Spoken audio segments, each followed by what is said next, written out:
اور جب ابراہیم نے اللہ سے عرض کیا کہ اے پروردگار مجھے دکھا کہ تو مردوں کو کیوں کر زندہ کرے گا،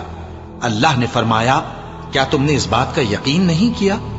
انہوں نے کہا کیوں نہیں، لیکن میں دیکھنا اس لیے چاہتا ہوں کہ میرا دل اطمینان کامل حاصل کر لے۔ فرمایا کہ 4 پرندے لے لو، پھر ان کو اپنے سے ہلا لو اور ان کے ٹکڑے ٹکڑے کر دو، پھر ان کا ایک ایک ٹکڑا ہر ایک پہاڑ پر رکھ دو، پھر ان کو بلاؤ تو وہ تمہارے پاس دوڑتے چلے آئیں گے، اور جان رکھو کہ اللہ غالب ہے، صاحب حکمت ہے۔